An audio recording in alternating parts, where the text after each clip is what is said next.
Christ, our rock and our Redeemer. Amen. Oh, and also thank you, Eric. I didn't say thank you. Anyway.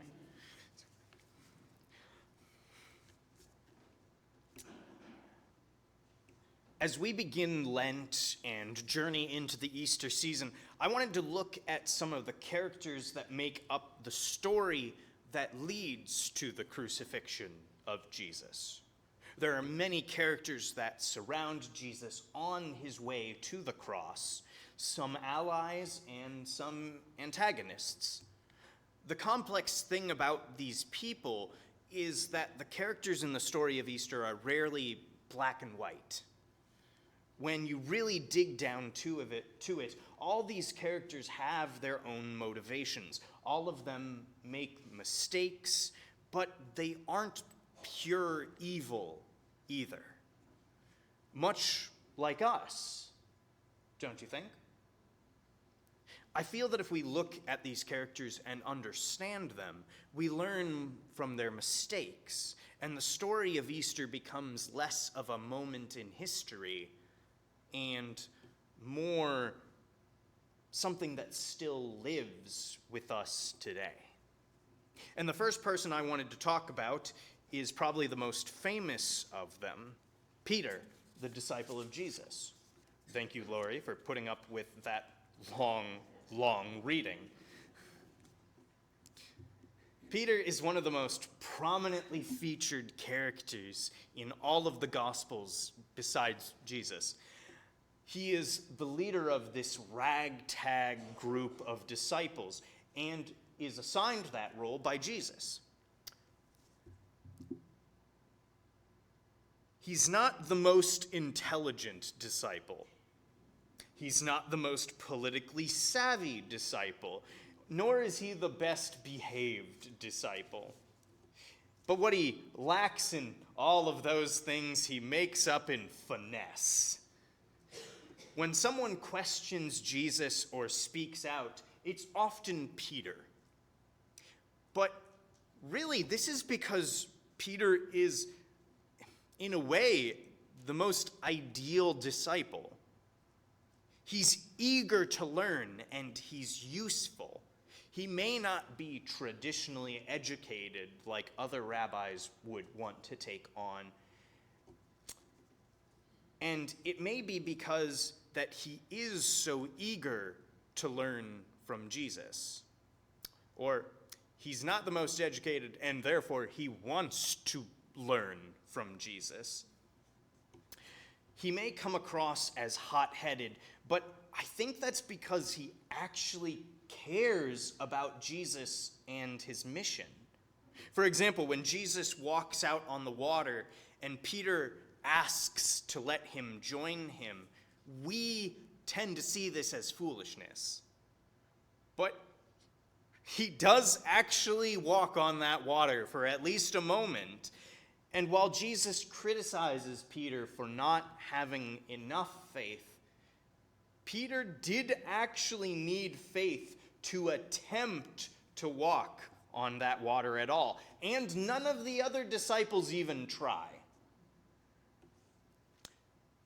That says to me that Peter does have faith and love for Jesus. That's something important to remember when we talk about the main subject of Peter, the Passover story and the betrayal that he's so famous for. Peter is sitting down to have what he knows is his last meal with his disciples before he is betrayed and killed. Jesus is giving out his last instructions and his last teachings. He tells them they must love one another, and he shows it by washing their feet. Jesus also blesses them with what is now the Lord's Supper, where he talks about his death. This is apparently too much for Peter, because as they walk to the Mount of Olives, where Jesus is to be arrested, Peter proclaims that he will never betray Jesus. Even though all become deserters, I will not, he proclaims. It's hard to tell if this is egotistical boasting or a naive declaration of faithfulness. But either way, Jesus tells him otherwise. He tells Peter that he will instead deny knowing him 3 times. But Peter insists, "Even though I must die with you, I will not deny you." Instead, when Jesus is arrested, they do not take the disciples away with him. His disciples all scatter, except for 2, Peter and John, some of his most faithful. The 2 follow Jesus until his trial, and that is when the people in the crowd point out that Peter was with Jesus. Fearing for his life, he denies being with Jesus 3 times, yada, yada, yada. Peter then breaks down weeping when he realizes what he's done.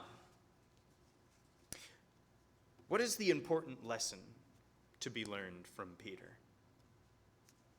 Well, it takes comparing him to the other betrayer to see what exactly that is. Judas and Peter are 2 sides of the same coin, really. Both betray Jesus knowingly in his time of need for their own sakes. While all the disciples abandon Jesus, these 2 are the ones that completely dissociate from him. But the similarities don't end there. Both Judas and Peter are shown to regret their betrayal. The thing that made all the difference and what matters to us is what the 2 of them do after their betrayal. Judas immediately feels guilty and tries to return the silver that he got from the chief priests, saying to them, "I have sinned by betraying innocent blood." But the chief priests in return say, "What is that to us? See to it yourself." Judas then immediately goes and hangs himself. Peter, on the other hand, realizes his betrayal, but stays with the other disciples. Remember, at the time, the disciples have no idea if they're going to be arrested later. Peter reintegrates himself with the group he denied that he was a part of. When Jesus miraculously returns, Peter immediately jumps out of the boat that he was in to swim up and see him. After eating with Jesus, Peter is asked 3 times by Jesus if he loves him, and reaffirms his love for Jesus, and Jesus reaffirms him. Both of the disciples, Judas and Peter, seek forgiveness for what they've done. But it's who they choose to ask forgiveness from that makes all the difference. Judas tries to give back the money, trying to make things right, instead of going to the person he wronged for forgiveness. He decides to take the matter into his own hands. Why didn't Judas go to Jesus? It's unclear, but probably he assumes that Jesus would not forgive him. Peter also does not immediately go to Jesus, but he still sought forgiveness from Jesus nonetheless. He realizes his mistakes, he turns around, and he joins the disciples again, even at the risk of his own life. And when he does see Jesus again after the resurrection, he rushes over to Jesus, and Jesus forgives him. Though Peter originally ran away, afraid for his own life, he reconfirms himself to Christ. The lesson to be learned from Peter is what it means to be a disciple that messes up. We all mess up. We're never perfect. Life as a Christian is a slow process of learning from our mistakes and trying to become more Christ-like by following him. We're going to sin at some point.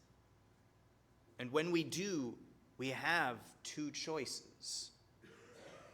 Be like Judas and believe that we are too far gone for God and give up, or be like Peter and turn back and seek forgiveness.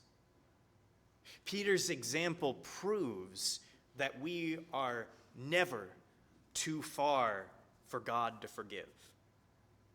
Peter literally abandoned Christ at his moment of greatest need and said he never knew him, but he was still forgiven when he came back.